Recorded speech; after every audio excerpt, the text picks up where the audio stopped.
آج ہم ایران پر حالیہ امریکی فضائی حملوں جسے کوڈ نام مڈ نائٹ ہیمر دیا گیا ہے اس پر بات کر رہے ہیں۔ جو ذرائع ہمارے پاس ہیں ان کی بنیاد پر اس آپریشن کی گہرائی میں جائیں گے۔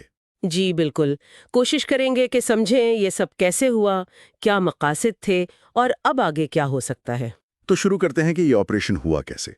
ذرائع بتا رہے ہیں کہ امریکہ میں میزوری سے B-2 اسٹیلتھ بمبار طیاروں نے اڑان بھری۔ ہاں، وائٹ مین ایئر فورس بیس سے، اور یہ کوئی ایک دو نہیں، کل 7 B-2 طیارے تھے اس مین مشن میں۔ 7 طیارے، اور ہر ایک پر وہ خاص بم GBU-57 بنکر بسٹر نصب تھا۔ جی، اور ایک دلچسپ بات جو سامنے آئی ہے وہ یہ کہ ایران کو کنفیوز کرنے کے لیے B-2 طیاروں کا ایک اور گروپ گوام کی طرف بھی بھیجا گیا تھا۔ اچھا، یعنی ایک دھوکہ دہی کی چال۔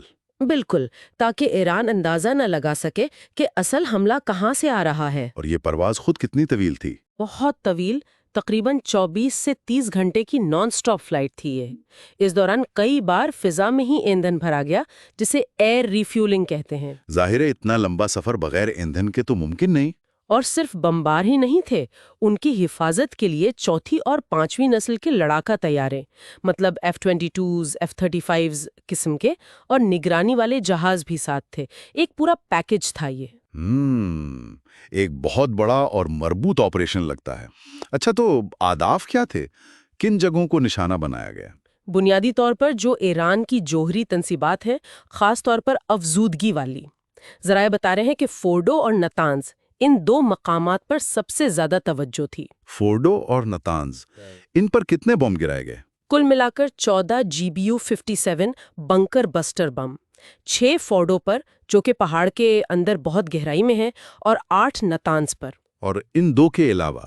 اس کے علاوہ آصفہان میں جو نیوکلیئر ٹیکنالوجی سینٹر ہے، جو یورینیم کنورژن کا کام کرتا ہے، اسے بھی نشانہ بنایا گیا۔ اصفہان پر کیسے حملہ ہوا؟ کیا وہاں بھی یہی بم استعمال ہوئے؟ نہیں، اصفہان کے لیے امریکی بحریہ کی آبدوز سے، یعنی سب مرین سے، ٹوماہاک کروز میسائل فائر کیے گئے، تقریباً 2 درجن سے زیادہ میزائل۔ اچھا، تو مختلف اہداف کے لیے مختلف ہتھیار۔ کل کتنے طیارے اور ہتھیار استعمال ہوئے ہوں گے اندازاً؟ اندازہ ہے کہ 125 سے زیادہ طیارے شامل تھے اس پورے آپریشن میں، اور تقریباً 75 پریزیشن گائیڈڈ ہتھیار، یعنی ٹھیک نشانے پر لگنے والے بم اور میسائل استعمال ہوئے۔ ٹھیک ہے، اب ان ہتھیاروں پر تھوڑی بات کرتے ہیں۔ یہ GBU-57 جسے آپ نے بنکر بسٹر کہا، یہ اتنا خاص کیوں ہے؟ دیکھیں نا، GBU-57 کو MOP یعنی میسو آرڈیننس پینیٹریٹر بھی کہتے ہیں۔ یہ بہت ہی بڑا بم ہے، وزن تقریباً 30,000 پاؤنڈ۔ 30,000 پاؤنڈ؟ جی، اور اس کی خاصیت یہ ہے کہ یہ بہت گہرائی تک مار سکتا ہے۔ سخت چٹان میں بھی 60 میٹر یعنی تقریباً 200 فٹ تک گھس سکتا ہے۔ اوہ، تبھی اسے فارڈو کے لیے چنا گیا جو پہاڑ کے اندر ہے۔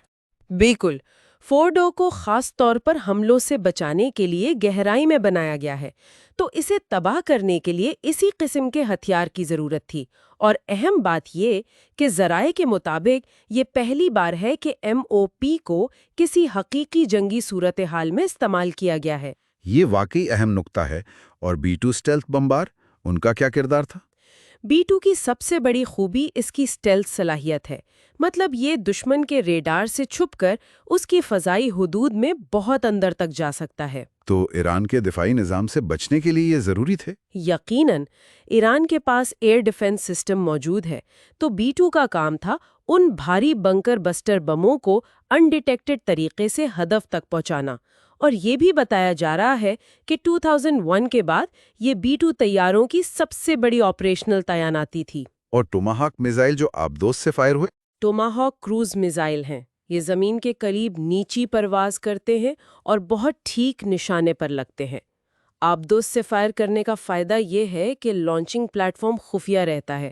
یہ اصفہان جیسی تنصیبات کے لیے موزون تھے جو شاید اتنی گہرائی میں یا مضبوط نہ ہوں۔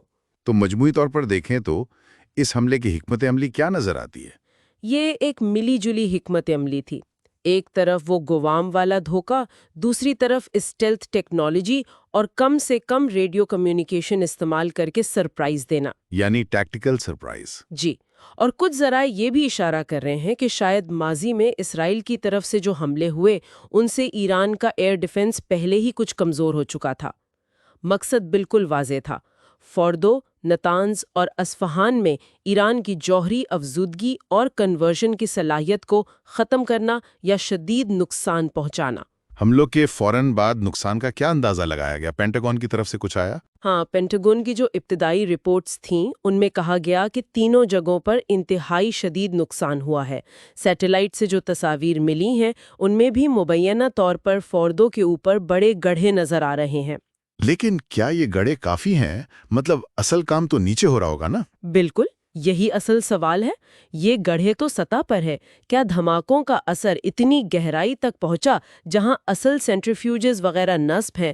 اس کا یقین سے کہنا ابھی مشکل ہے۔ ٹھیک، ایران کا کیا رد عمل آیا اس پر، اور بین الاقوامی سطح پر کیا باتیں ہو رہی ہیں؟ ایران کی جو اٹامک انرجی آرگنائزیشن ہے ان کا کہنا ہے کہ کوئی تابکاری نہیں پھیلی اور انہوں نے حملوں سے پہلے ہی تنصیبات کو خالی کر دیا تھا، یہ ان کا دعویٰ ہے۔ اور عالمی سطح پر؟ عالمی سطح پر کئی سوالات اٹھائے جا رہے ہیں۔ ایک تو یہ کہ کیا یہ حملہ بین الاقوامی قانون، خاص طور پر UN چارٹر کے تحت جائز تھا؟ دوسرا، تابکاری پھیلنے کا خطرہ کتنا ہے؟ تیسرا، کیا اس سے ایران اپنے جوہری پروگرام کو اور تیز کر دے گا؟ اور چوتھا، خطے میں جو پہلے ہی کشیدگی ہے وہ اور کتنی بڑھے گی؟ تو اب آگے کیا لگتا ہے، کیا توقع کی جا رہی ہے؟ امریکی حکام تو ممکنہ جوابی کارروائی کے لیے ہائی الرٹ پر ہیں۔ ایران نے بھی سخت رد عمل کی دھمکیاں دی ہیں۔ کس قسم کی دھمکیاں؟ کئی طرح کی۔ ایک تو یہ کہ وہ جوہری عدم پھیلاؤ کے معاہدے یعنی NPT سے نکل سکتے ہیں۔